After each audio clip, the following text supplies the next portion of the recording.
Good afternoon. My name is Mikołaj Sławkowski-Rodę, and it is my pleasure to welcome you to this last seminar in the Ian Ramsey Center Humane Philosophy Project series on supernaturalism. Our speaker today is Andrew Pinsent, who is a research fellow at Harris Manchester College. He's a research director at the Ian Ramsey Center for Science and Religion here at Oxford, and also a member of the Theology faculty. He's also an associate research fellow at the Anscombe Bioethics Center. He was formerly a high-energy physicist on the Delphi project at CERN, and co-authored dozens of articles that came out of the project. He holds 2 degrees, 2 doctorates, one in philosophy and one in theology, and he has recently published a fascinating book, The Second-Person Perspective in Aquinas' Ethics, which came out, I think, in 2012. And today, he's going to talk to us about science and supernatural flourishing. So please join me in giving a very warm welcome to Andrew Pinsent. Thank you.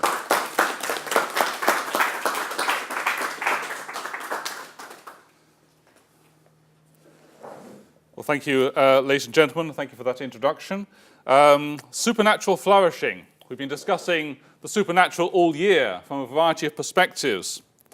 And we've heard many erudite and wonderful talks. A lot of those talks have been principally about, if you like, demarcating the zone of the natural. And I think a general finding emerging from those talks is that it's very difficult to demarcate precisely the zone of the natural from the supernatural. At least more difficult than some people think. The subject of today's talk is a slightly different emphasis. I want to try to fill in what we mean by the supernatural, particularly in relation to human flourishing, to human happiness.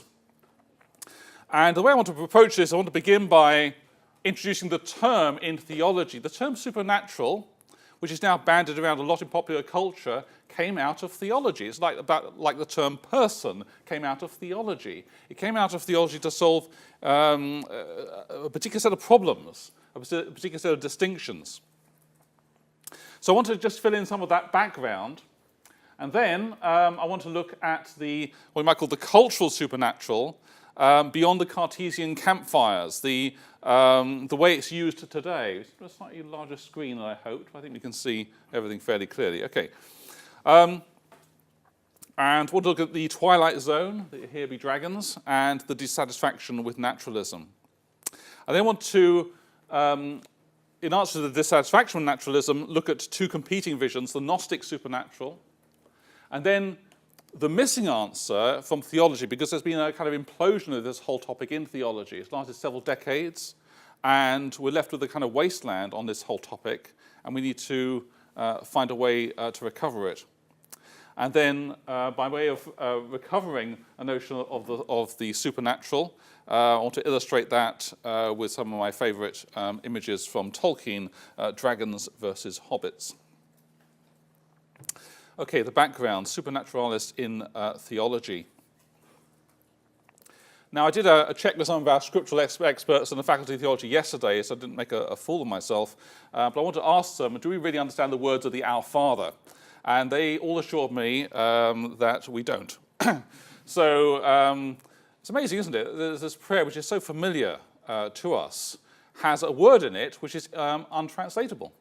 Did you know that? Did you know that? This is quite amazing, isn't it? Give us today our epiousion bread. Epiousion bread. Now, epiousios is not found anywhere else in the Bible, nor anywhere else in all of ancient Greek literature. Jerome, smart chap from the early centuries, trying to translate the Bible into Latin, gave us the term supersubstantialem. Give us this day our supersubstantial bread. Here we've got the idea of, that's a powerful, isn't it? This daily bread. Give us our supersubstantial bread. Obviously, there's a Eucharistic connotation, though a wide range of other interpretations are possible. But here we get the idea of something, a above the essence, above the substance of the food we need, and therefore perhaps of the kinds of beings that we are. Another scriptural hint comes actually from the dynamics of many of the parables of Jesus, and I'm particularly fond of the parable of the sower. The kingdom of heaven may be compared to a man who sowed good seed in his field. Just go back to this issue of the parable of the sower. In the parable of the sower, maybe you'll probably be familiar with it, a man goes out to sow good seed in his field, and the field represents nature. I often ask people where they are in the parable, and they often say, well, we're the seed. And that's not what it says in the parable. We're the ground, receiving the seed. But we of course like to think of ourselves as active, as the active principle in the parable. But we are the passive principle of the parable, and how we receive the seed depends on how fruitful it is. But the dynamic there is one I want you to look at. So here we've got the ground of nature, and we're receiving something beyond nature to produce something that nature couldn't produce by itself. That's really the dynamic of the parable. And there are also many similar dyadic contrasts in Scripture. One of them is often lost when it's translated into English. So when Peter says in John 13:37, I will lay down my life for you, he's using the word suke. And then when Jesus says, whoever believes in him may have eternal life, or that you may have life, and in many other places, that life is Zoe. So you've got two kinds of words in Greek translated as a single word in English, and we lose the distinction. I have come that may have life and have it to the full. That's Zoe. This is a different kind of life. And one of the most important verses for elucidating this is 2 Peter 1, 3-4. His divine power has granted to us all things that pertain to life and godliness, through the knowledge of him who has called us to his own glory and excellence, by which he has granted to us his precious and very great promises, that through these you may escape from the corruption that is in the world because of passion, and become partakers of the divine nature. Partakers of the divine nature. I have to emphasize this point because all this drama was largely lost on me as a child. I was growing up, went to church, heard the words, but people didn't explain some of the drama of this. And we use the words "our Father" in a very casual, matter-of-fact fashion. Our Father who art in heaven, hallowed be thy name. Our Father.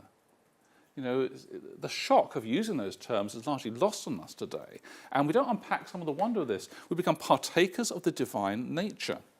So what Scripture is suggesting is we're not just called to a new set of beliefs or teachings, but a new kind of divine life from God. Now, in the High Middle Ages, Thomas Aquinas never made a distinction he didn't like, and spent a long time working on the terminology of this distinction. There's a very important passage on this in his account of the theological virtues. Although it's not the only account, he uses the term at least 200 times in his works. But I'll read you the passage from the first article on the theological virtues. Are there any theological virtues? Now, man's happiness is twofold. One is proportionate to human nature, a happiness that man can obtain by means of his natural principles. That the other is a happiness surpassing man's nature, and which man can obtain by the power of God alone, by a participation of the Godhead, about which it is written that by Christ we are made partakers of the divine nature. So it's reference back to 2 Peter 1:4. And because such happiness surpasses the capacity of human nature, man's natural principles, which enable him to act well according to his capacity, do not direct man to this same happiness. Hence, it is necessary for man to receive from God some additional principles whereby he may be directed to supernatural happiness, that's the supernaturalis, even as he is directed to his connatural end by means of his natural principles, albeit not without divine assistance. Now, that would take quite a bit of unpacking, but you get the distinction. There's our natural end, which we would seek, and now there's a reference to a duality in this, a twofold nature of this, a reference to a supernatural end. And roughly from the time of Aquinas, this comes into a fairly mainstream position in theology, and the most important magisterial statement on this in the Catholic Church came about in a document called De Filius in 1870. And it was interesting, you see, people often think of Catholicism as defending natural law and naturalism, but this is actually a very strong statement against naturalism, or certainly against the sufficiency of naturalism. Therefore, there came into being and spread far and wide throughout the world that doctrine of rationalism or naturalism, utterly opposed to the Christian religion, since this is of supernatural origin, which spares no effort to bring it about that Christ, who alone is our Lord and Saviour, is shut out from the minds of peoples and the moral life of nations. They didn't mince words in those days. Thus they would establish what they call the rule of simple reason on nature. The abandonment and rejection of the Christian religion and the denial of God and his Christ has plunged the minds of many into the abyss of pantheism, materialism, and atheism. And the consequence is that they strive to destroy rational nature itself, to deny any criterion of what is right and just, and to overthrow the very foundations of human society. So this is a very stern warning. And the distinction has been made between the natural and the supernatural, with the additional message that if we lose our supernatural end, we will lose our natural end as well. We'll lose our natural coherence, and society begin to break down. This is an interesting. We're actually running the experiment now because over the last 100 years or so, there's been a strong attempt to build a kind of a society of natural goods without supernatural faith. And we're running the experiment now. It's still in progress. But it's not proved too stable so far, I'd say. And we'll see how it pans out. The notion of supernatural life, although the same language isn't used quite so often in today's documents, it does appear the distinction appears often in different form. And here's one example. This was from Pope Benedict in 2007. And the way he describes faith is very interesting. St Thomas Aquinas, using the terminology of the philosophical tradition to which he belonged, explains it as follows. Faith is a habitus, that is, a stable disposition of the spirit through which eternal life takes root in us. That's going straight back to that, the image of the parable that we've got the ground, nature receiving a new principle and producing a new kind of life, a supernatural life. So, just to sum up this section, what is the theological term supernatural? It's a term developed in the High Middle Ages to express a distinction in scripture and in patristic writings between the life with which we're born, naturalis, and a new life from God, supernaturalis. And in fact, they really evolved together as a binary terms. So the distinction, as it's used in the Middle Ages and still in formal theology, is not the same as the modern meaning. The modern meaning is roughly between a supposedly closed system of natural causes and, on the other hand, spiritual beings of one sort or another. It's very roughly, although as Professor Tim Crane explained last week, it's very fuzzy, that boundary. So naturalism in the Middle Ages actually included God under the aspect of first cause. So Aquinas' 5 proofs of existence of God, he would probably classify under natural knowledge. And the case of angels is very interesting because they could be either natural or supernatural, depending on whether or not they got grace. So the way Aquinas sees it is that though angelic beings have all this power, they can't see God face to face. They can't without this gift of grace. So that brings, I just mentioned in passing this other very important term, because the supernatural life and the life of grace are essentially equivalent terms. Sanctifying habitual grace is a stable and supernatural disposition that perfects the soul itself to enable it to live with God, to act by his love. And I've quoted there the Catechism of the Catholic Church. Now, I'm just giving that as a baseline. A lot of the distinctions and battles I'm talking about find their echo, very strong echo, in non-Catholic communities as well. So I'm going to come to that a bit later. The cultural, so that's some of the theological background. And now I want to look briefly at the cultural supernatural beyond the Cartesian campfires, because we've actually got this kind of schizoid culture today. On one hand, we're very scientific. We pride ourselves on our electric lights, our projectors when they work properly, and all the paraphernalia of modern civilization. But on the other hand, there is a huge and growing interest in what you might call the spooky supernatural. Roughly speaking, here be dragons. And I've heard this phrase, here be dragons, so I would try to find a map which actually showed here be dragons. And there's an example there. But the idea that beyond the zone of the things we know, the world we can explore, there is this twilight region, this spooky beyond. And of course, I probably don't need to tell you, there's a huge impact of all this stuff on popular culture today. So if you use the term supernatural in popular culture, it would normally mean, have you seen the series on TV? Very popular, I think about 12 or 13 series now, or something like that. I've never seen any of this stuff, but it's always about beating off ghouls and ghosts and that sort of thing. And then there's, of course, Buffy the Vampire Slayer, and Game of Thrones, reintroducing dragons, along with a lot of violence of one sort or another. So there's a huge and popular interest in all this sort of thing. Now, I mentioned briefly in passing that the concept of natures, the term against which supernatural is understood, has been creeping back in to the physical sciences. And I mentioned this very briefly in passing. I gave a talk on this a few years ago, but I'll just give a brief reference. One of the things, although I studied physics for 6 years here, one of the things that no one ever brought home to me is that all the physics that we study is a study of two-body systems, basically, or anything we can model as a two-body system, or as an aggregation of two-body systems, or perturbed two-body systems.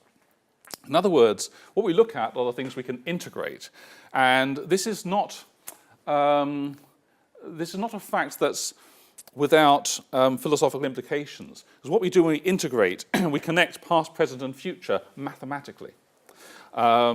So it's like looking at the world through red glasses, and we only see red objects. We see the world that we can describe formally. And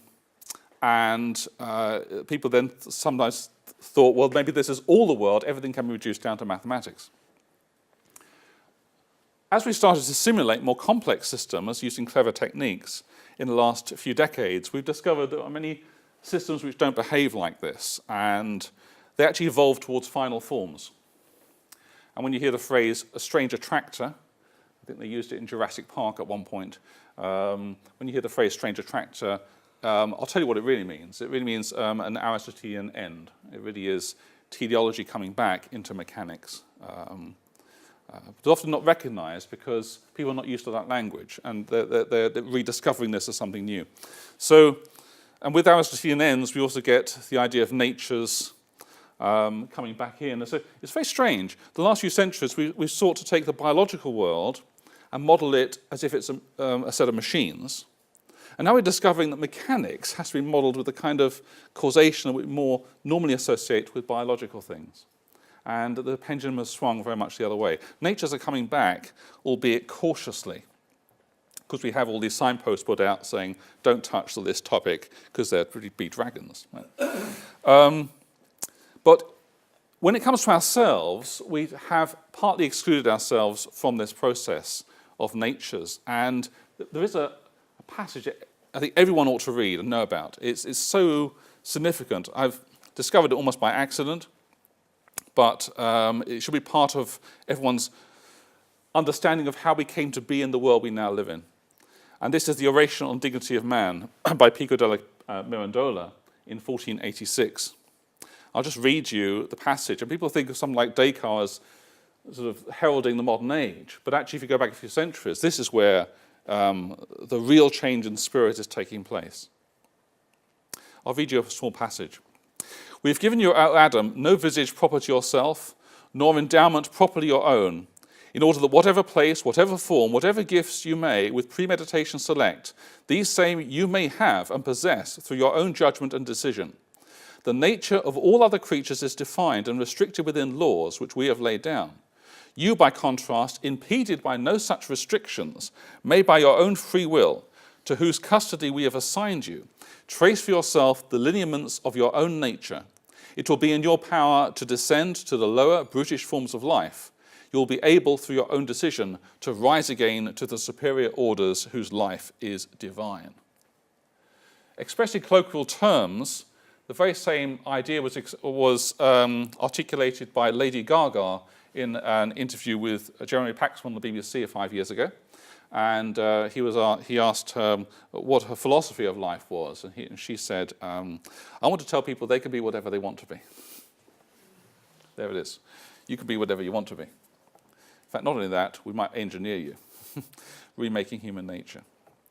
So when it comes to human nature, we have, for some centuries now, been busy thinking, can we remold ourselves? Can we change our nature? And of course, the modern example of this is in transhumanism and all that kind of research. The dissatisfaction that we have with our natures has been perceived by many observers. This is John Henry Carl Newman, and the way he expresses it is in terms of our dissatisfaction with what we see and understand. I mean, God alone is the happiness of our souls, to which I wish rather to direct attention. The contemplation of him and nothing but it is able fully to open and relieve the mind, to unlock, occupy and fix our affections. Created natures cannot open us or elicit the 10,000 mental senses which belong to us and through which we really live. None but the presence of our Maker can enter us, for to none beside can the whole heart in all its thoughts and feelings be unlocked and subjected. We're not satisfied with created things. And a huge number of examples, of course, for modern advertising. I go around collecting them now and again. If I ever want to introduce people to advertising, students to advertising, I always say, go to your nearest supermarket and start looking at what the packaging is telling you on the shelves and think about the messages. There's a box of donuts. Happiness comes from within the box. You'll find it. There it is. Or there's Nirvana Spa. Nirvana to the Western mind means heaven with a hint of Eastern promise. And or soup recipes to warm your soul, not just your tummy. And a yogurt called Bliss. And if you want paradise, heck, we can offer you a package offer, right, to paradise, for limited time only. I've become a bit of a connoisseur of these things. I was just driving down the M6 last year, and I got fascinated by this advert. I asked if I could take a picture of it. On a tough morning, joyful is just a spoonful away. Warm your soul with a bowl full of porridge. Those of you familiar with the early books of the Bible may remember the story of Jacob and Esau. Esau sold his soul for porridge, or pottage, or something. But now Costa Coffee will give you both, you know. So the advertisers understand that we're not satisfied. We want to go beyond our natures, and this sets us apart in the world.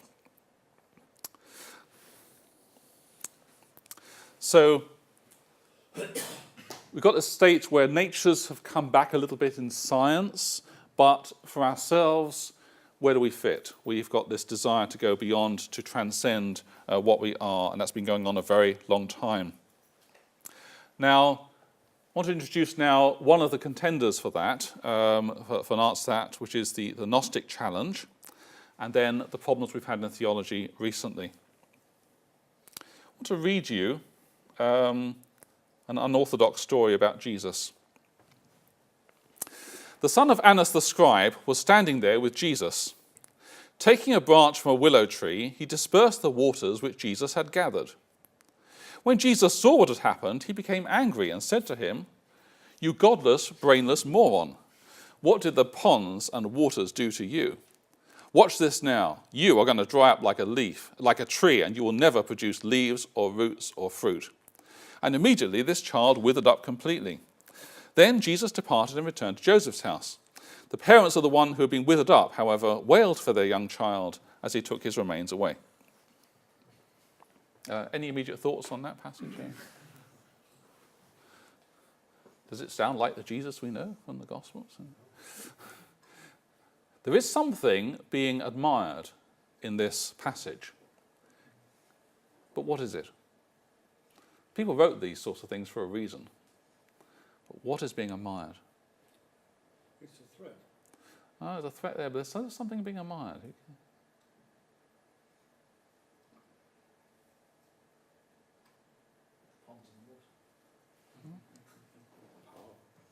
power, right? Remember having a seminar when I was studying theology in Rome, and there's a long convoluted discussion of how we could distinguish the canonical Gospels from the Gnostic Gospels. It went on and on and on, this discussion. But the very simple answer my philosophy advisor gave me in the States was just by reading them. Have you ever read the Gnostic Gospels? Something's being admired here, but it's not love, it's power. What you're looking at is Jesus portrayed as a sort of angry Harry Potter. Right? No accident there, by the way. Right. So, what you've got is really two visions of the supernatural which emerge, and they start quite early on in the history of Christianity. You've got the Gnostic Gospels, which and they form an ethics based on a denial of the normal physical constraints of human nature, superhuman powers. And you've got an ethics based on the gift of divine adoption by a God of love, Father, Son, and the Holy Spirit. The canonical Gospels have miracles, but the miracles are always in the service of love. They're not just to display raw power. And certainly not along the lines of sort of convert or die, that sort of thing, you know. Now, you can trace these two visions through history, and in fact, come right into the present. I'll give you some disturbing examples here.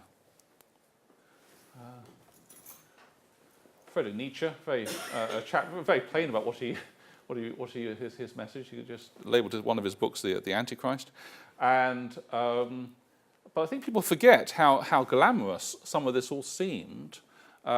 These messages seemed in the 30s. If you saw the Hindenburg over in New York with its swastika, you thought, gosh, the Supermen have arrived, you know.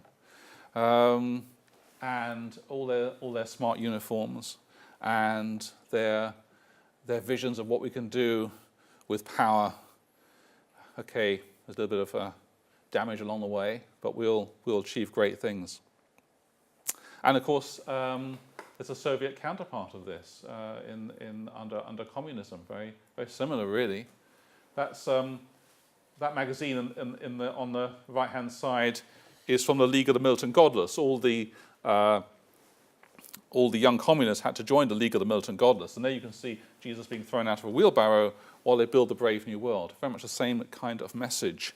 The rise of the collective supermen. There was a brief time, a very rare time in recent British politics, when the rhetoric was raised to the apocalyptic level to describe the conflicts going on in the world, particularly during the Second World War. And people very rarely read the whole Battle of Britain speech, but there are some passages, there are some references in it which are really quite shocking when you think about them. Because Winston Churchill doesn't see it as a battle really of the English versus the Germans, or he certainly doesn't see it as a squabble among different European powers. He says we're fighting for the survival of Christian civilization. And then he says on the other side, if we fail, then the whole world will sink into the abyss of a newer dark age, made more sinister and perhaps more protracted by the light of perverted science. So here we've very much got the two images being called up of the Christian understanding of human flourishing and what that means for civilization, and then you've got the Gnostic vision of power and the supermen. More recent examples of Gnostic superheroes have had a funny mix. The Nietzschean Superman transferred to the United States becomes a very odd figure, a kind of hybrid figure. So you've got a sort of mixture of Christ symbols and superpowers. Although I did a study once, I tried to identify all of Superman's powers which are mentioned in Scripture, and all there were one way or another. X-ray vision, impassibility, powers over nature, and flight. These are all things. What we see is a recapitulation of Christian ideas, but expressed in a different cultural form. Now, given that there is such an interest in going beyond on the natural in our culture, and there is this Gnostic challenge which has been going on, and it's still going on today, of the Superman, What has theology got to say? And sadly, we've been in a bit of a state over this category of the supernatural for a long time. Actually, I only really discovered it by accident reading some work by Hans Kung, which I'll come to in a moment. So, Christianity invented the term for theological anthropology, but it's fallen into effective disuse even in Catholicism, which is supposed to be its home, really, in many ways. So you can distinguish three periods, one of which is the period leading up to about 1950. And if you studied, I've got a manual from the mid-50s or so, so Fundamentals of Catholic Dogma. This is the best of the manuals. And actually, I was in a Protestant seminary recently in Fuller Seminary, and the professor I got into a discussion with the professor on something. He went away and consulted his copy of Ludwig Ott. So amazing how far it gets. But in this manual, which was written for busy priests, the theme of the supernatural is very strong. And it went on to about 1950, and a document called Humani Generis. But there was a problem, which I now realise, in the way that it was described. The supernatural was described as different from the natural, but the difference was often expressed in quantitative metaphors. And Reginald Garrigou-Lagrange, who was a famous teacher, the dominant teacher in the Catholic world at this time, and who wrote all the books for everyone else to use, when he describes the supernatural, he almost exclusively uses these quantitative metaphors. And that creates a problem, because we're just taking a difference of kind and turning it into a difference of degree. Roughly between 1950 and 1978, there was a kind of implosion. And it's associated, unwittingly, I think, with the work of de Lubac, a work called Surnaturel, and also the popularity of continuum of ascent models. So Teilhard de Chardin, and they were very much in love with the idea of sort of integrating theology into evolution, or integrating theology into a continuum of ascent model on a Hegelian approach. And then the distinction of the natural and supernatural is often lost. I mentioned at the beginning I wanted to show you something, but if you ever look at the Gilby translation of the Summa, have you ever seen those big multicolored volumes of the Summa Theologiae in libraries? Big multicolored volumes, about 60 of them. Anyway, that was the big translation in the 60s, overseen by Thomas Gilby. And in the first volume, there's an appendix on the natural and the supernatural. And it's completely wrong. It's absolutely completely wrong. I lost my scholarly innocence reading this, because I thought the scholars tried to get it right, or maybe made mistakes, but there was an attempt to reproduce faithfully the content of what they wanted. But here, it was off the wall. It's completely wrong.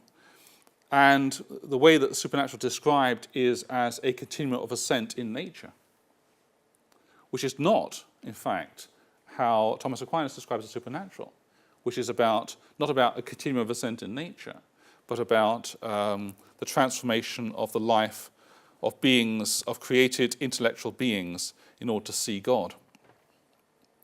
So there's a lot of misunderstanding at that time. And then from about 1978 onwards, there's a search for a new understanding of the meaning of the supernatural life. And let me be clear what's at stake. What's at stake is a question, what is a Christian? That's what's at stake. Now, most people are not aware of these battles which have happened behind the scenes, but they are aware of what's happened in the proxy war, which is often waged in liturgy and architecture. And you have to see actually what's happened with a lot of the churches designed from the 50s onwards. And a lot of them are really Hegelian. You can see actually there's a structure. Instead of the natural and the supernatural as distinct, you get this continuum of ascent. So you actually see the theology worked out in the architecture. And this is the very passage which got me first interested in the topic, probably not the way that Hans Kung intended. So Hans Kung said in 1978, there's no two-level reality consisting of a natural substructure of truths of pure reason and a supernatural superstructure of truths of pure faith. These abstract, ambiguous categories of natural and supernatural proved inadequate. So basically he was putting the death knell on the whole distinction, and Many other influential theologians at the same time were doing much the same. I mean, Karl Rahner, he regards pure nature as a remainder concept. Now, what's happened is that they've brought the supernatural into the natural, but in doing so, they've essentially dissolved it. It becomes part of what we all have by nature, and so there's no distinction anymore. But that also means, why bother to be a Christian? I mean, it's really that's how what happens in the end from this. So, contra Rahner, pure nature is real. I mean, Aristotle wrote about it in the Nicomachean Ethics, but it's also unsatisfying. We want to go beyond that. And there's a yearning to transcend nature, and we have materialists and we have magicians constantly offering us solutions. Christian anthropology offers a different account of the supernatural and how to attain it, but the theology is in crisis. It's in the books, but it's nearly forgotten. And I would say many churches and communities have completely misread the signs of the times. They've downplayed the supernatural to concentrate on natural goals. So how can we recover an authentic theology of the supernatural? Also answers the question, what is a Christian? So my final part of the talk, a new understanding of the supernatural life, dragons versus hobbits. Now, some people have done the hard work in recent years of going back to first principles. In the battle that's dissolved the natural and the supernatural, there are certain key works. And one of them has been de Lubac on Surnaturel and his interpretation of Thomas Aquinas. And a very detailed scholarly rebuttal of de Lubac was published a few years ago by Lawrence Feingold. It's called The Natural Desire to See God, according to St Thomas and his interpreters. And the significance is that de Lubac's arguments were used to advocate a natural desire for the supernatural, blending the two levels as they were understood. And so, in a sense, Lawrence Feingold helped to clear the ground. We really helping to undercut some of those arguments. But nevertheless, what we've not yet achieved is a positive account of what the supernatural means. We defend the difference, but what does it actually mean? Can we actually unpack it? And in the case of natures, we can go back to the Nicomachean Ethics. And Nicomachean Ethics is the template. We still use it today as our sort of analytic map of what human beings can do if at the maximum of their potential, and what kind of flourishing can they have. But what does supernatural flourishing look like? Where is the Christian Nicomachean Ethics? What is its metaphor? Now, we've had an answer since the founding of Oxford University, or at least we've got an account written by that great theologian Thomas Aquinas. It is, there are 1,004 articles on this very topic in the Prima Secundae and the Secunda Secundae. And this account is his account of the supernatural life of grace. But what does it mean? How do we understand it? It's very strange. We've had the books in front of us for so long.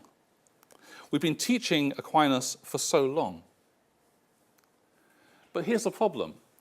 The people teaching Aquinas until very recently filtered him through Aristotle.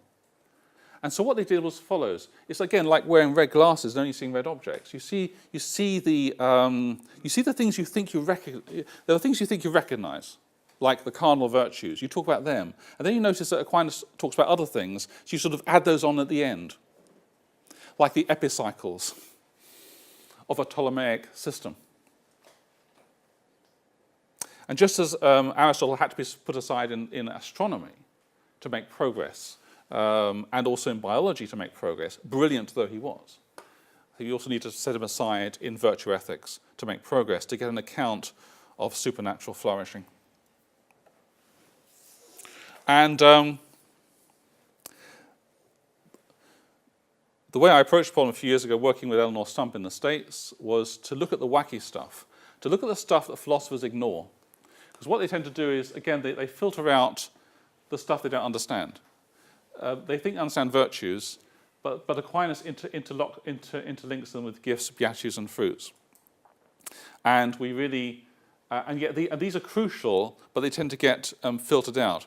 I'll give you an example of the problem. There are many articles today written on the difference between Aquinas' account of the virtues and Aristotle's. but they filter out those things, and therefore they're stuck. They don't really know how to make progress. And these form an organic whole. I've talked on this before, but I'll just briefly recap. That the virtues, the gifts, beatitude, fruits form an integrated whole and something that almost looks organic. But the key is that the way Aquinas describes it is the following. In the life of grace, we're moved by God in our dispositions towards things. We're moved by God in our dispositions towards things. And if we get this movement right, then we understand his account of the supernatural life.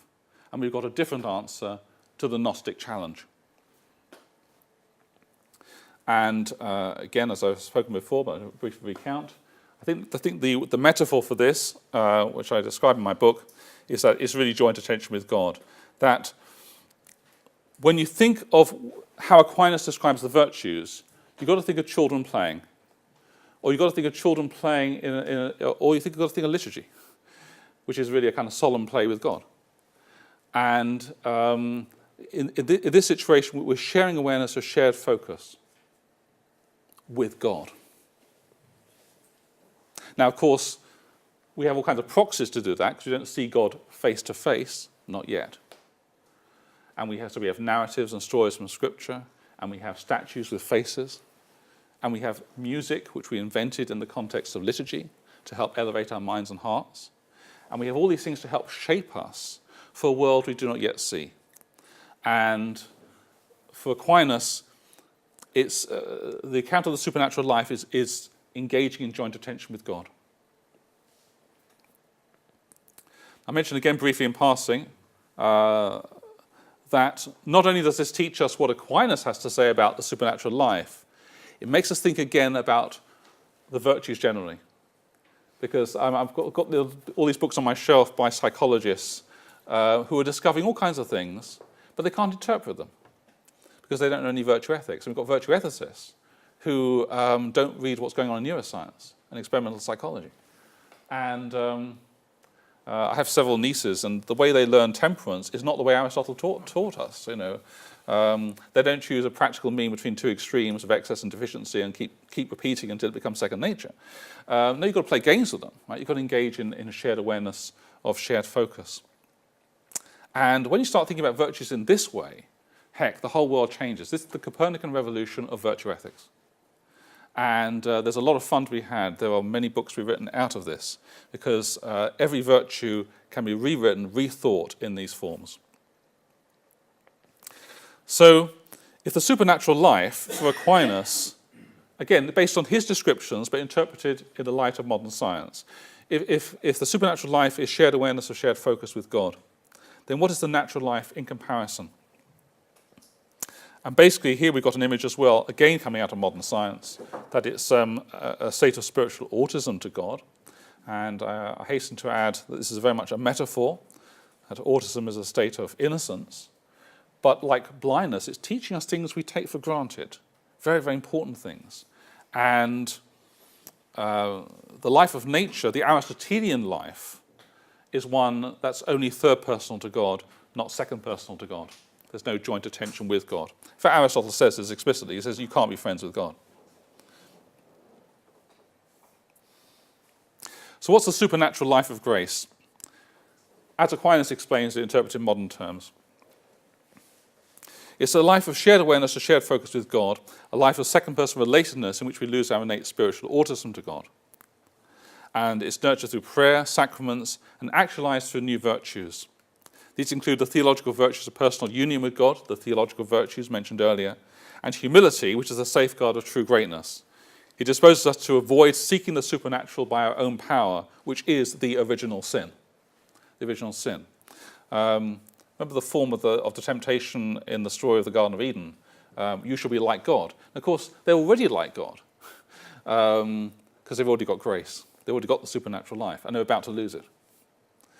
But they say, we'll reach out, wield aside. I'll do it my way. I'll take the apple myself, or take the fruit myself. And this is the pattern of all sin, really. So the apparent choice open to us It's not to remain in the state of nature. We're not in that. We will never be satisfied with that. But the competing means of the supernatural, it's grace versus power, or the hobbits versus dragons. And I always find it striking that, faced with all the problems of the emerging early 20th century, the Inklings here in Oxford decided that what we really needed to solve the problems of the human race were hobbits. Good myths, stories to reawake our sense of the drama and the kind of the correct metaphysics of right and wrong. That will help our salvation.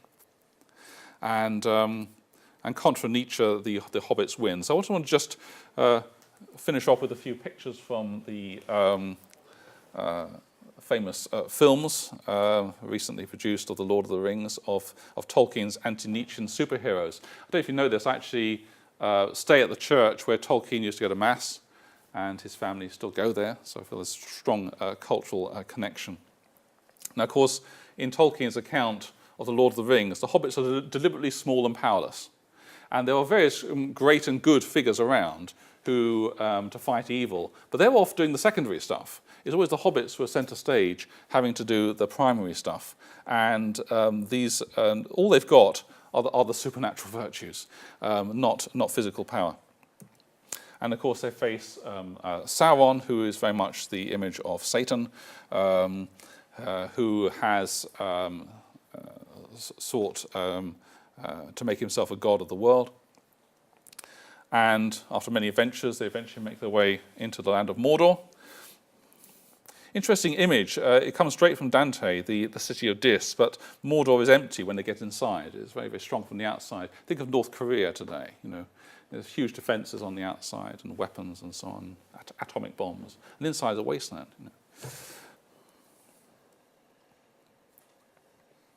And of course, in the end, they manage to, one way or another, get the ring into the fire, and Sauron's evil empire collapses. So the hobbits win in the end. If you want to read a little bit more on the second-person perspective, I've produced a book on this, and but also on the general issue of joint attention, I recommend Naomi Alien's book, Joint Attention, Communication and Other Minds. And just to conclude on the whole topic of supernatural flourishing, with my favourite painting, the Van Eyck Mystic Lamb, and the passage from the first letter of John. Behold, we are God's children now. It does not yet appear what we shall be, but we know that when he appears we shall be like him, for we shall see him as he is. Thank you very much.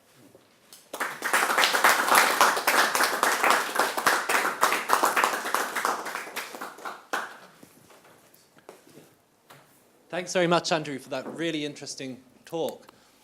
We now have some time for questions. Before they start, I wanted to comment that at the beginning, Mikołaj stumbled slightly and almost described us as the Humane Philology Project, which sounds like a very good idea. So I was very interested to hear about that hapax legomenon in the Lord's Prayer, and it seemed extremely appropriate given his introduction. So the floor is open for questions. Mikołaj will come over to you with the microphone, and do please wait and get to you. Well, Andrew, I do hope you're right about the hobbits. My question to you is this. I mean, you've talked about the debates about the meaning of supernatural. Here's my question to you. To what extent do we need to know what the supernatural is in order to be changed by it? Wow, that's a good one. Okay. In one sense, no. And I'd cite here Newman on the theological virtues, because he says you could just have love, and a very, very young child, a baptized child, this is very much in the Catholic understanding of it, or High Anglican understanding, that child has grace, that child has supernatural love. But as the child grows up, the child is in a world which doesn't speak of God, which doesn't have God upon its face. We can see order in the world, we can't see purpose. And again, Newman's view, people might dispute that a bit, but we can see order but not purpose. And that flame of love will be snuffed out in practice without more support. And so the way Newman puts it, we need other virtues, and we need the theological virtue of faith, which gives us, if you like, belief in the external revelation of God in the world, and not just in the disposition of divine love within. So the flame of love can exist without faith, but not very long, and it would tend to get snuffed out in this world without faith. And faith then understanding becomes important, and then teaching becomes important.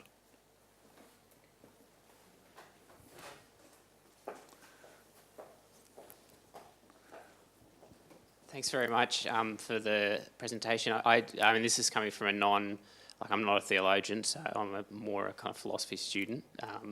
Great.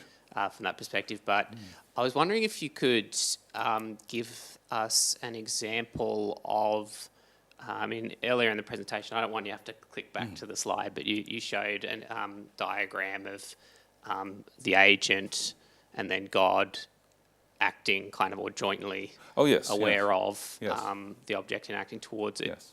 Could you give us an example of like that in action in regard to a particular virtue and a particular object? Because I'm just trying to understand how... Yes. Yes. Well, I could give many examples. Let's start with temperance. Yep. So temperance, we're taught a story about temperance. Aristotle taught us. And it's so powerful and it's so convincing that everyone thinks it's right, but it's not. So how do we learn temperance? Well, Aristotle says, well, we take a mean between two extremes. Not too much, not too little. It's a particular mean. So if you're a wrestler, like Milo the wrestler, you'll eat more to get your mean, right? But if you keep habituating yourself to this mean, then eventually you'll become temperate by second nature, right? That's the story. And there's some truth in it. But actually, there's a lot more to temperance. What else goes on in temperance? Now, Raymond Tallis, for example, who's spoken here a number of times in the past, he gives some interesting examples. You see, temperance also involves covering your mouth when you're eating. It involves using a knife and fork. It involves talking to someone at the table, not just being down in the food or eating or too quickly. There are lots of little nuances in temperance which are due to the fact we also live in a society. And where do we learn those from? We learn those from the I-thou relationship. We learn those from actually being at table with other human beings, generally speaking. That's how we first begin. There can be a few incentives along the way. So when my first moral lesson was from my father. He said, if he doesn't say please, he doesn't get the jam, right? So I did a cost-benefit analysis, and I thought I better, at the age of 5, I thought I better start saying please.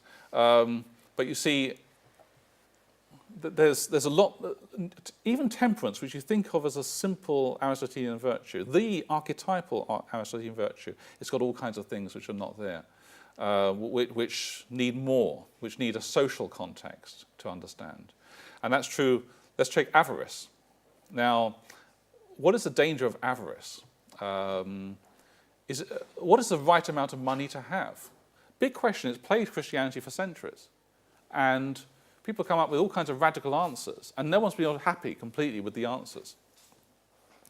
And but what's the problem with avarice? The problem with avarice is that we lose the human face, which Dante understood. You lose the human face if the avaricious have no faces, and they can't see faces, like the man crushed to death in Walmart by shopping carts.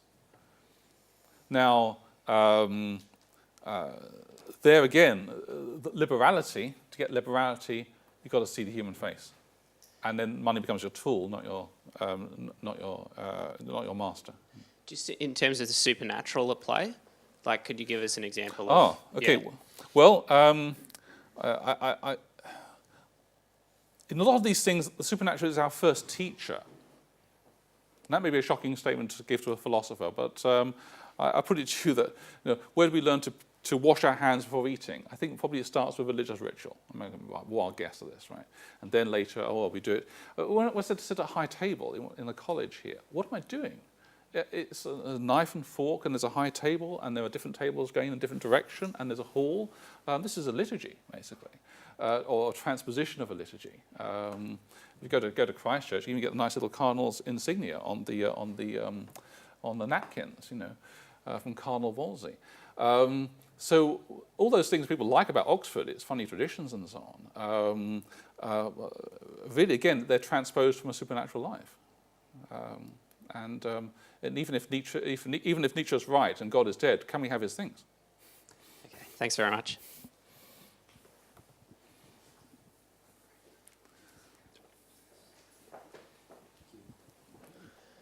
Thank you, Andrew. I'm interested in, and I like the distinction that you made between the natural and the supernatural, but I also have an interest in the idea of embodiment, of God pervading the world, and in the context of the supernatural and the life of grace, that it's still the same reality that both inhabit, in some sense. So I'm interested in what you would say, using your model of the virtues in your book, about how that might work. I get the sense that they're intertwined. So, for example, in a second personal interaction with God, in which an infused virtue is instantiated, I'm going to take a guess that I'm still operating and acting in the natural. I still am my same self. And it's through the relating to God in the here and now that the life of grace is taken up. Right. I have to say on this point that people take different views. So I'm going to express two possible views, one of which is more of an emphasis on the universality of God's presence. That's certainly very, very popular. Which I think that's what you're getting at. God is part of it. Part of it. But equally, I want to understand how, what kind of reality we're talking about here. I mean, the category of, or the meaning of the word real. Right. It's to be supernatural and to be natural. They both fall under the real in some sense. Yes. Exactly, yes, very much so. Yes, we're not talking about the supernatural as popularly understood today. So there are two kinds of popular mistakes. One of which is it's the weird stuff, here be dragons, and the stuff on those funny American TV programs, and it's not the stuff beyond naturalism, or in a world of closed causes. At least that's not proper understanding of the distinction. What we're dealing with here is a transformed version of nature. Nature transfigured. And it's meant to be very embodied. So I had a shock going to study theology in Italy, a cultural shock, because I came from England. I thought, heck, I was brought up as a Catholic. I go to Italy, it's a kind of Catholic country. I didn't realize how alien I'd feel, because they really go in for embodied religion in a big way. They have pageants, and they have dressing up, and they have statues by the wayside, and they have tons of incense in the buildings and stained glass windows and pictures everywhere, and it all gets a bit much, and lots of reliquaries, and it's all very embodied, right?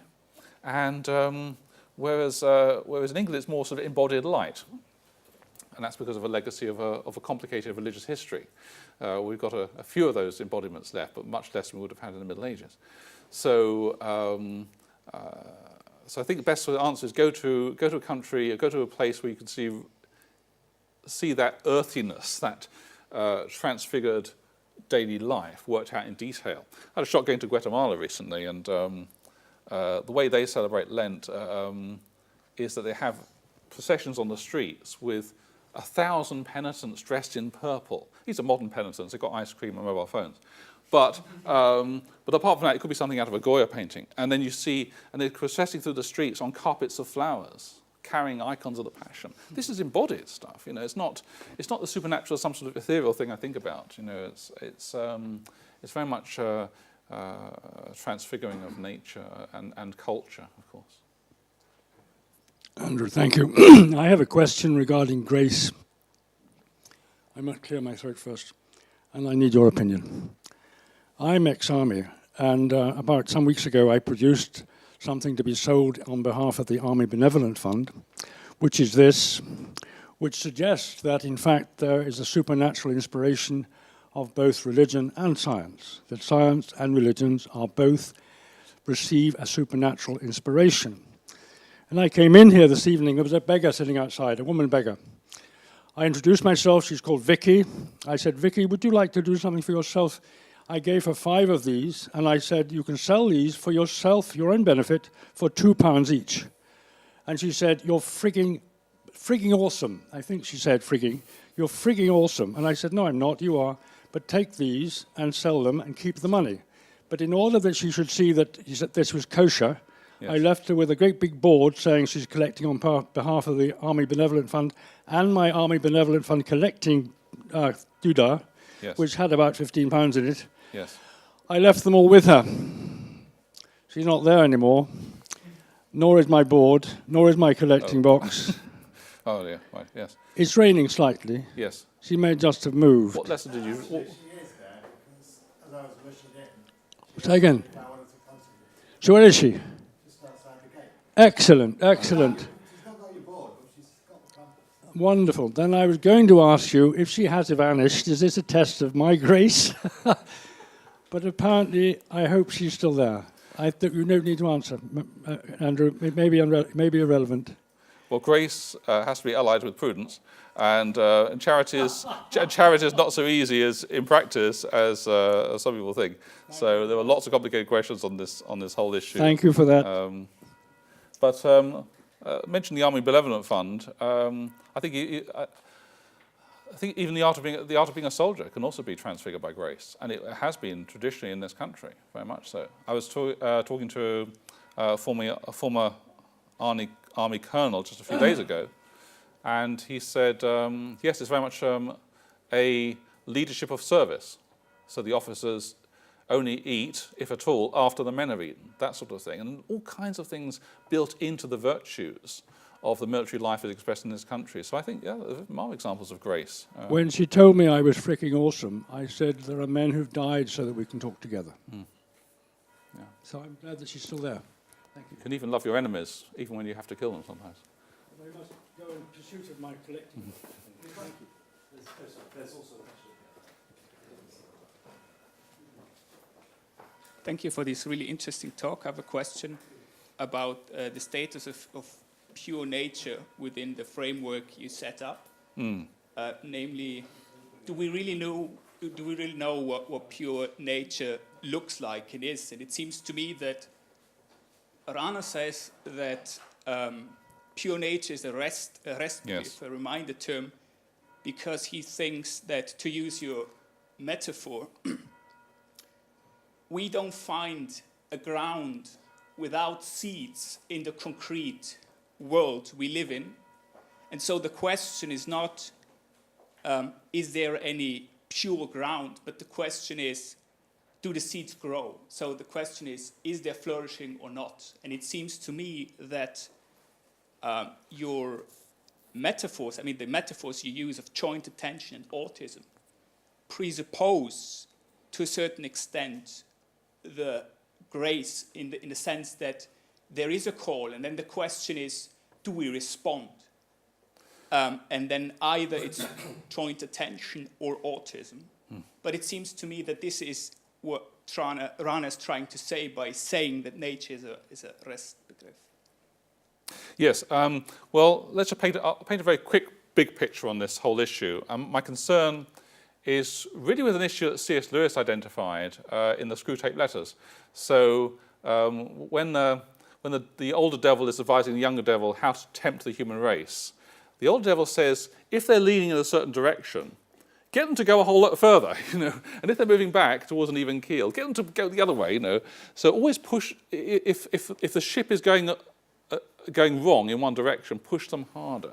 The reason I argue so strongly against Rana is because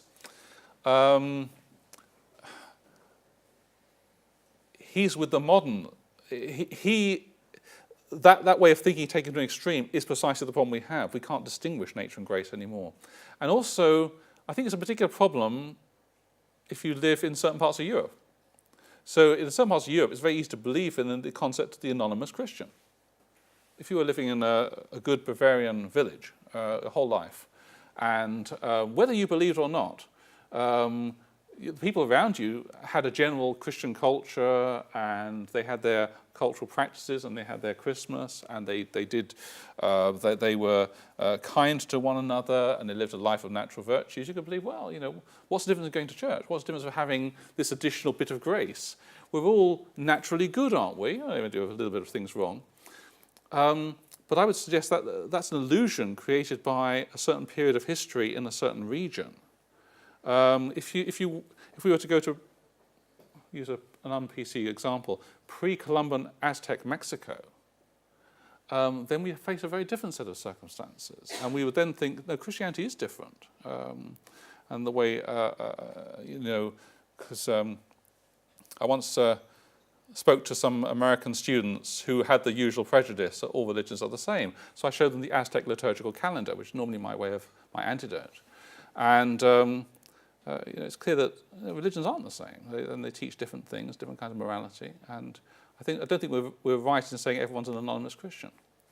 So I'm kind of pushing against that whole very popular way of thinking. If we were over separating them, then I go back to Ron and say, well, yes, you've got some points there. There are all these seeds of this potential and so on we can look for. But at the moment, the ship is going towards religious indifferentism. And that we can't therefore see the landscape very clearly. So I don't think Ron is very helpful to us at this time with that kind of problem. Does that make sense? Please push back.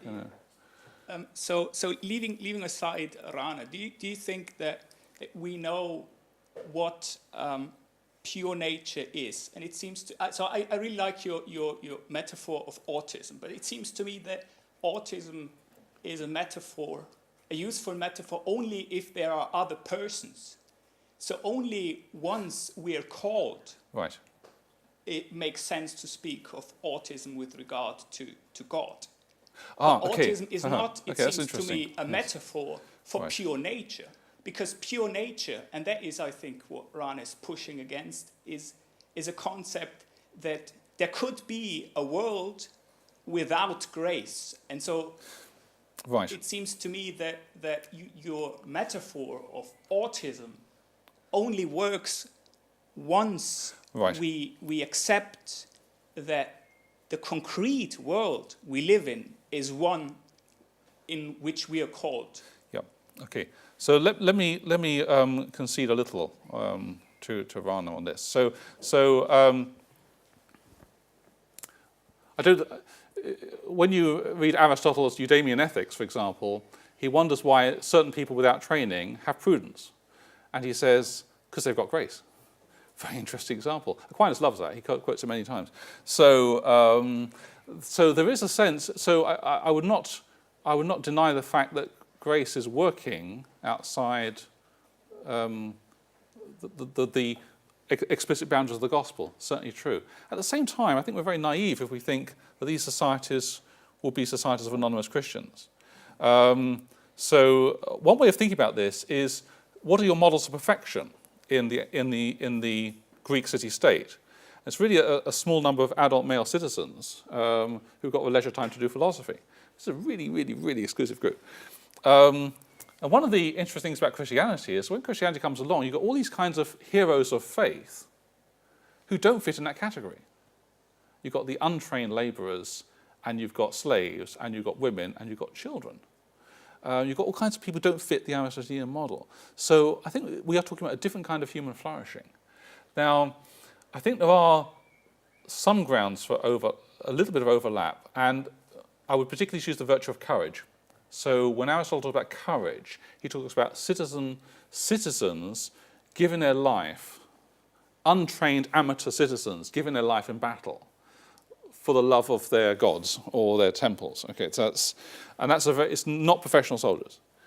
And so people who give their lives out of some sense of love or duty, this is where we perhaps might find the closest overlap. But Christianity was radical enough to look different and be persecuted for that. We're going to allow one final shortish question. Oh, thank you very much. You mentioned about the Middle East concept of angels who could be natural or supernatural. Oh, yes, So yes. that reminded me something in Chinese culture, where I've been reading literature on the spirits of dead people, for example, which I used to think that they were immaterial. But now more literature showed that actually they are material, although of necessarily of a finer and subtle substitute. So my question is, in Christian theology, which I don't know much about, if we say something, if we call something a supernatural entity, does it imply it is immaterial or not necessarily so? Yeah. For example, can we call God a supernatural entity or the spirits of the dead people? Thank you. Right. Thank you for asking that question. Really, this clarifies the issue that in Aquinas' worldview, in Aquinas' understanding, you can have beings which are spiritual beings, but they're not automatically supernatural. So he uses the word supernatural in a very special way. It's always a good thing, and it's always about the gifts we need to see God face to face, to relate to God as I to thou. And it's not about being a spiritual being, it's not about having spiritual power, it's not about having spiritual insight, or anything like that. So it's a different landscape of ideas to how to the popular understanding today. That's certainly true. I was just finishing a chapter actually on a visit for an edited volume on the history of evil, and I received an interesting chapter on Islamic demonology, and that was what I hadn't realised is to what extent their view of angelic spirits is kind of more of a neutral state. I mean, it's all kinds of intermediate beings and so on, very complicated. So there's although the words can sometimes be the same, the meaning's not the same, translated from one culture to another and one period to another. So I'm afraid we have run out of time for the question and answer session, which leaves me with the job of closing this, the last in our Humane Philosophy Project, Ian Ramsey Centre series on supernaturalism. I should say that if you can't get enough and you really want more supernaturalism, you'll be pleased to know that we are running a conference on this very topic at the University of Warsaw this Saturday. Poland's a wonderful country and flights there are perfectly affordable, and you would all be very welcome to join us there. I should thank again the Institute of Philosophy at the University of Warsaw, Blackfriars, Hall, Oxford, and the Ian Ramsey Centre for Science and Religion for making this series popular. Possible. Sorry, you made it popular. Thanks very much for coming. Please do join us for a glass of wine afterwards. But first, please do join me in thanking once again our speaker for the evening, Andrew Pinsent.